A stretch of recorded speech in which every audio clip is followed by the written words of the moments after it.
নাফসি, ও আল্লাহ অনেক জুলুম করেছি, যুলমান কাসীরা, জুলুমের শেষ নাই।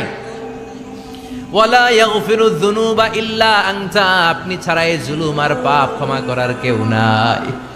ফাগফিরলি মাগফিরাতাম মিন ইনদিক, নিজ গুণে আমার গুনাহ ক্ষমা করে দেন।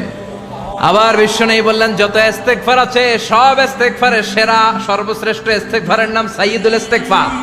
কেউ যদি দিনের বেলা একবার সাইয়্যিদুল ইস্তেগফার পড়ে, ওই দিন যদি লোকটার মৃত্যু হয়ে যায়, মুহূর্তের মধ্যে লোকটার জান্নাতি ঘোষণা দিয়ে দিবে কে? আল্লাহুম্মা আনতা রাব্বি লা ইলাহা ইল্লা আনতা। বিশ্বনবী প্রতিদিন 70 বারেরও বেশি ইস্তেগফার পড়তেন। শুধু টয়লেটে যে মুহূর্তে থাকতেন ওই মুহূর্তে পড়তেন না, টয়লেটে ঢুকার মুহূর্তে বিশ্বনবী ইস্তেগফার পড়তে পারতেন না, তাই টয়লেট থেকে বেরোয়েই তিনি ইস্তেগফার পড়তেন। তিনি পড়তেন গফরানাক। কি পড়তেন? গফরানাক মানে হলো আস্তাগফিরুল্লাহ। গফরানাক মানে কি? গফরানাক মানে আল্লাহ আমি আপনার ক্ষমা চাই, মানে আস্তাগফিরুল্লাহ। আবার বিশ্বনবী বলতেন, মান লাযামাল ইস্তিগফার জাআলাল্লাহু লাহু মিন কুল্লি দিকিন মাখরাজা। যে ব্যক্তি সব সময় ইস্তেগফারের সাথে লেগে থাকে, তাকে সব সময় বিপদ থেকে মুক্তি দিবে কে? আমাদের জীবনে বিপদ আছে না নাই? কত ধরনের বিপদ। যে কোনো সময় অসুস্থ হয়ে যেতে পারি, যে কোনো সময় দুর্ঘটনার কবলে পড়তে পারি, যে কোনো সময় গুম হয়ে যেতে পারি। কথা কন, এদেশে গুম টুম নাই মনে হয়, ক্রস ফায়ার নাই। কে কোন সময় গুম, কে কোন সময় নাই, কোনো ঠিক নাই। আল্লাহ বিশ্বনবী বললেন, মান লাজিমাল ইস্তিগফার জাআলাল্লাহু লাহু মিন কুল্লি দিকিন মাখরাজা। সব সময় যে ইস্তেগফারের সাথে আঠার মতো লেগে থাকবে, আল্লাহ তাআলা তাকে বিপদ থেকে সব সময় মুক্তি দান করবেন। সুবহানাল্লাহ পড়েন। 2 নম্বরে বিশ্বনবী বললেন, অমিন কুল্লি হাম্মিন ফারাজা। ওই ব্যক্তিকে রব্বুল আলামিন সব ধরনের দুশ্চিন্তা থেকে মুক্তি দিয়ে দিবেন। আমাদের জীবনে দুশ্চিন্তা আছে না নাই? টেনশন নাই কার কার? হাত তোলেন তো, যে হুজুর আমার কোনো টেনশন নেই। আপনার টেনশন নাই, মাশাআল্লাহ। আমার সাথে দেখা করবেন আলোচনার পর। টেনশন ছাড়া মানুষ আছে? বাসার টেনশন, মরার টেনশন, কবরের টেনশন, ক্যারিয়ারের টেনশন, বিদ্যুৎ বিলের টেনশন, গ্যাসের বিলের টেনশন, বাড়ি ভাড়ার টেনশন, আছে না নাই? বিশ্বনবী বললেন, টেনশন ছাড়া মানুষ নেই। সব সময় আঠার মতো যে ইস্তেগফারের সাথে লেগে থাকবে, তাকে টেনশন মুক্ত করে দিবে কে? 3 নাম্বার, ওয়ারযুকহু মিন হাইসু লা ইয়াহতাসিব। এমন জায়গা থেকে আল্লাহ তাআলা রিজিকের ব্যবস্থা করে দিবেন, সে কল্পনাও করতে পারবে না। আমি নিজে এটার প্রমাণ পেয়েছি। অনেক অনেক সময় আমি কল্পনাও করি নাই যে এখান থেকে আমার রিজিকের ব্যবস্থা হতে পারে। এমন পরিমাণে রিজিকের ব্যবস্থা এসেছে, 2 হাতে নিয়েও কুলাতে পারি নাই। এজন্য সব সময় চলতে ফিরতে উঠতে বসতে ইস্তেগফারের সাথে লেগে থাকার দরকার আছে না নাই? আবার বিশ্বনবী বললেন, সদা সর্বদা যারা সব সময় ইস্তেগফার পড়বে, আল্লাহর পক্ষ থেকে কোনো আযাব গজব তাদের উপর পাকড়াও হবে না। ওয়া মা কানাল্লাহু মুআযযিবাহুম ওয়া হুম ইস্তাগফিরুন। সুবহানাল্লাহ। যতক্ষণ তুমি ইস্তেগফার পড়বে, আল্লাহর পক্ষ থেকে প্রোটেকশন আছে না নাই? তাহলে 4টা জিনিস পেলেন। 1 নম্বরে, বিপদ থেকে মুক্তি দিবে কে? টেনশন মুক্ত করে দিবে কে? রিজিকের ব্যবস্থা করে দিবে কে? আল্লাহর আযাব আর গজব থেকে আপনার হেফাজতে রাখবে কে? ইস্তেগফার পড়ার 5 নম্বর ফজিলত হচ্ছে, সব সময় ইস্তেগফার পড়লে আপনি মুস্তাজাবুদ দাওয়া হয়ে যাবেন। কি হয়ে যাবেন? মানে দোয়া করলেই কবুল করবে কে? মুস্তাজাবুদ দাওয়া। এই টার্মিনোলজি, এই পরিভাষাটাকে আজকে প্রথম শুনলেন? খেয়াল রাখবেন, মুস্তাজাবুদ দাওয়া মানে এমন ব্যক্তি, যেই ব্যক্তি দোয়া করতে দেরি কিন্তু দোয়া কবুল হতে দেরি হয়। হাত তুলে দোয়া করতে দেরি, মুহূর্তেই দোয়া কবুল করে নেয় কে? আপনি যদি সব সময় ইস্তেগফারের আমলটা করেন, আপনারে মুস্তাজাবুদ দাওয়া বানিয়ে ফেলবে কে? আপনারা ইমাম আহমদ ইবনে হাম্বলের নাম শুনেছেন?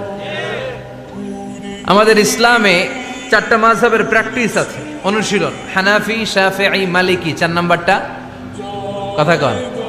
আরো অনেক মাযহাব আছে, কিন্তু এই 4টা মাযহাব বেশি প্রসিদ্ধ। গোটা বিশ্বের মানুষগুলো কোরআন সুন্নাহর আলোকে যে আমলগুলো করে, এটা 4টা মাযহাবের রেফারেন্সের সাথে কোনো না কোনো ভাবে মিলে যায়।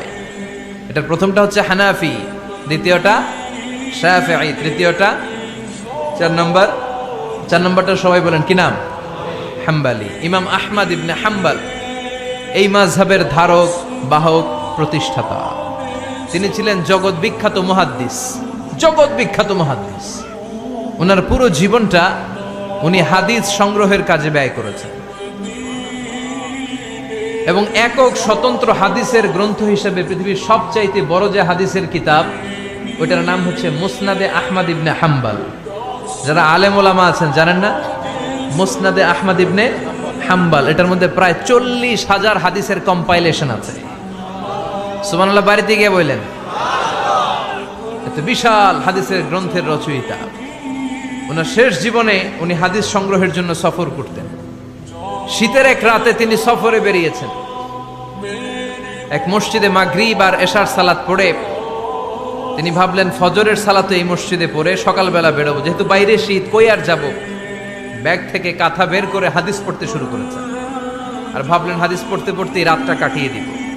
কিন্তু মসজিদের দারোয়ান এসে বলে, মুরব্বী মসজিদে তো থাকা যাবে না, আপনি বেরোন। আহমদ ইবনে হাম্বল অনুনয় বিনয় করলেন যে তোর কাছে হাত জোর করে ক্ষমা চাই বাবা, এই শীতের রাতে আমারে বের করে দিস না, আমি রাতটা মসজিদে কাটাতে চাই। আমি ফজরের নামাজেরও মুসল্লি এই মসজিদের, আমি ফজর করে তারপরে যাব। দারোয়ান সে না ছোট বান্দা, সে বলে না মসজিদে থাকতে পারবেন না, বেরোন বেরোন। না বেরোলে গাঠটি সহ ঘাট ধাক্কা দিয়ে বের করে দেবে। চিনতে পারে নাই যেটা মুহাদ্দিস উদ্দাহার, এ যুগের সর্বশ্রেষ্ঠ মুহাদ্দিস ইমাম আহমদ ইবনে হাম্বল। এখন উনি আর কি করবেন, কিছু করতে না পেরে ব্যাগ নিয়ে বেরোয় গেলেন। প্রচন্ড শীতের রাতে, কনকনে শীতে তিনি কাঁপছেন। হাঁটতে হাঁটতে চলতে চলতে হঠাৎ দেখলেন একটা বাজার। ওই বাজারে এক খাব্বাজ, রুটির দোকানদার, শাবুন খাব্বাজ, যুবক রুটি বানাচ্ছে। যে সালাম দিলেন, আসসালামু আলাইকুম। বাবা, শীতের রাতে বিপদে পড়েছি, যাওয়ার জায়গা নেই। তোমার যে চুলাতে তুমি রুটি বানাও, এই চুলার পাশে বসে যদি সারা রাত আমি কাটিয়ে দেই আর চুলা থেকে আগুন পোয়াই, তোমাকে কোনো ক্ষতি হবে? যুবক বলেন, না না, কোনো ক্ষতি হবে না। আহলান ওয়া সাহলান, আমার হাবান বিক, খোশ আমদেদ, এটা তো খুশ নসিব আমার। আপনি আগুন পোহালে আমার সমস্যা কি, আসেন। ইমাম আহমদ ইবনে হাম্বল যুবককে শুকরিয়া জানিয়ে, আল্লাহর শুকরিয়া করে চুলার পাশে বসে আবার হাদিস পড়তে লাগলেন। কিন্তু তিনি লক্ষ্য করলেন যে যুবকটা একটু পর পর আওয়াজ করে পড়ে আস্তাগফিরুল্লাহ। কি পড়ে? আটা দিয়ে রুটি বানায়, পড়ে আস্তাগফিরুল্লাহ। রুটির খামির বানায়, পড়ে আস্তাগফিরুল্লাহ। খামিরগুলো দলা বেঁধে গোল গোল করে সাজিয়ে রাখে, আর কি পড়ে? বেলুন দিয়ে এগুলোর বলে চুলার ভিতরে ঢুকায় দেয়, আর কি পড়ে? কেউ রুটি কিনতে আসলে তার হাতে রুটি তুলে দেয়, আর কি পড়ে? টাকা দিলে টাকা নিয়ে ক্যাশ বক্সে রেখে দিয়ে কি পড়ে? শুধু পড়ছে আস্তাগফিরুল্লাহ আস্তাগফিরুল্লাহ। ইমাম আহমদ ইবনে হাম্বল তো অবাক, ঘটনা কি, এই যুবকের হলোটা কি? শুধু আস্তাগফিরুল্লাহ। তিনি হাদিসের কিতাবটা বন্ধ করে যুবককে জিজ্ঞেস করলেন, বাবা, আসার পর থেকেই দেখছি তুমি শুধুই পড়ছো আস্তাগফিরুল্লাহ আস্তাগফিরুল্লাহ আস্তাগফিরুল্লাহ, ঘটনাটা কি? কেন এত তুমি ইস্তেগফার পড়ো? যুবক বলল, এটা আমার একটা চিরাচরিত আমল, সব সময় আমি এই আমলটা করি। আমি সব সময় ইস্তেগফারের সাথে আঠার মতো লেগে থাকি, আর সব সময় ইস্তেগফার পড়ার কারণে আল্লাহ তাআলা আমাকে মুস্তাজাবুদ দাওয়া বানিয়ে দিয়েছে। মানে আমি দোয়া করলেই দোয়া কবুল হয়ে যায়। এই জীবনে আমি যত দোয়া হাত তুলে করেছি, মুহূর্তের মধ্যে আমার দোয়াগুলো কবুল করে নিয়েছে কে? শুনে তো ইমাম আহমদ ইবনে হাম্বল অবাক, বলে কি, আনতা মুস্তাজাবুদ দাওয়া? তুমি মুস্তাজাবুদ দাওয়া, তুমি দোয়া করলেই কবুল? না, আনা মুস্তাজাবুদ দাওয়া, হ্যাঁ আমি দোয়া করলেই কবুল হয়ে যায়। তুমি জীবনে যা দোয়া করেছো সব পেয়েছো?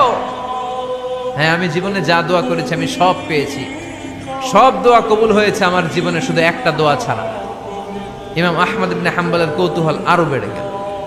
সব দোয়া তোমার কবুল হয়েছে, একটা দোয়া কবুল হয় নাই, সেটা আবার? যুবক বলতে আরম্ভ করলো, আমার যে দোয়াটা কবুল হয় নাই সেটা হচ্ছে আমি আল্লাহর কাছে অনেকবার দোয়া করেছি, আল্লাহ শুনেছি এই জামানার সবচেয়ে বড় মুহাদ্দিস, তার নাম নাকি ইমাম আহমদ ইবনে হাম্বল।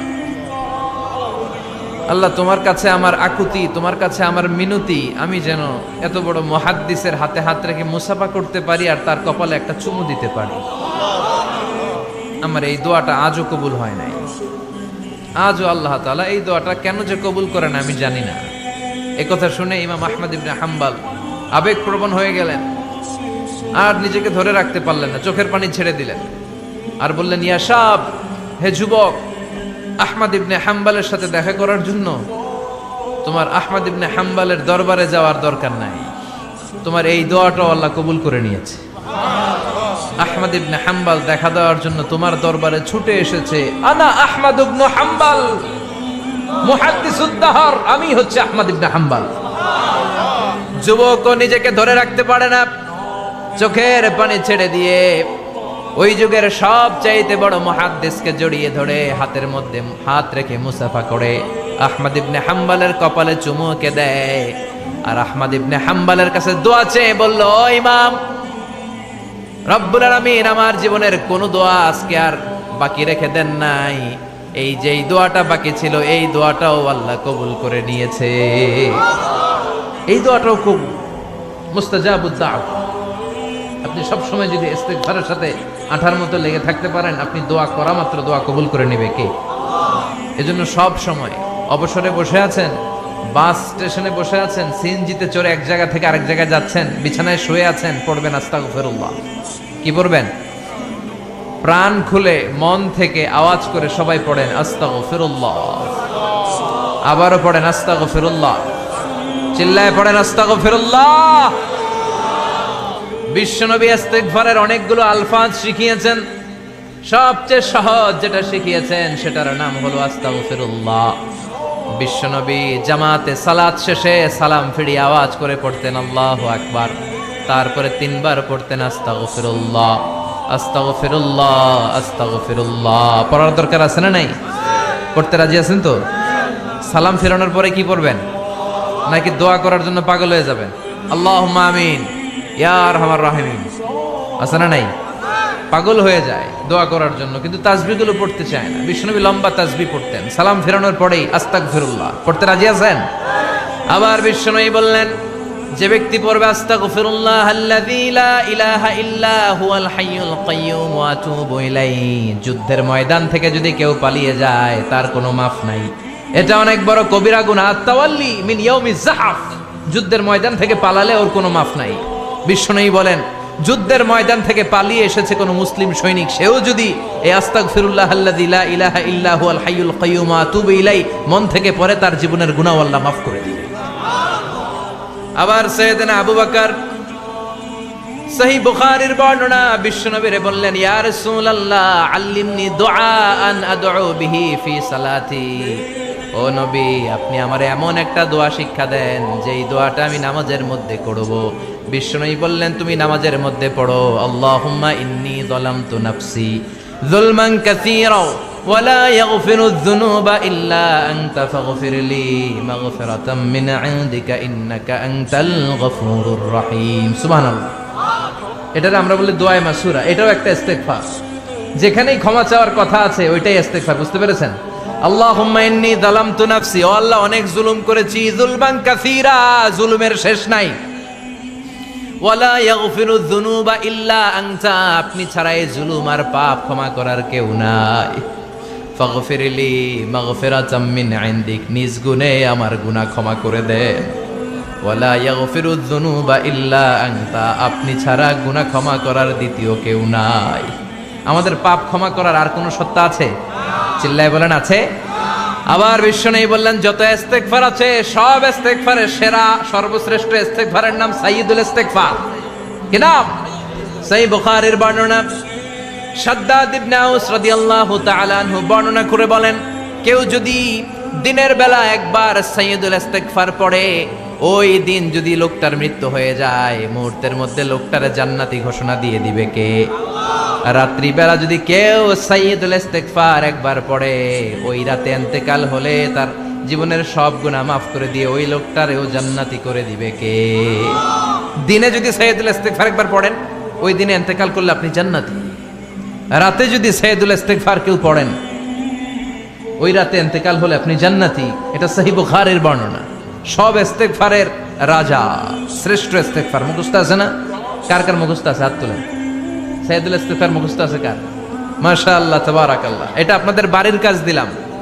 যাদের মুখস্থ নাই তারা গুগলে সার্চ করবেন সাইয়্যিদুল ইস্তিগফার, লেখা মাত্রই পেয়ে যাবেন। বইতে আছে, বিভিন্ন ইসলামিক দোয়ার বইতে আছে, গুগলে ইউটিউবে সার্চ দিলে পেয়ে যাবেন। এই সাইয়্যিদুল ইস্তিগফার প্রতিটা মুমিনের অন্তরে থাকার দরকার আছে না নাই?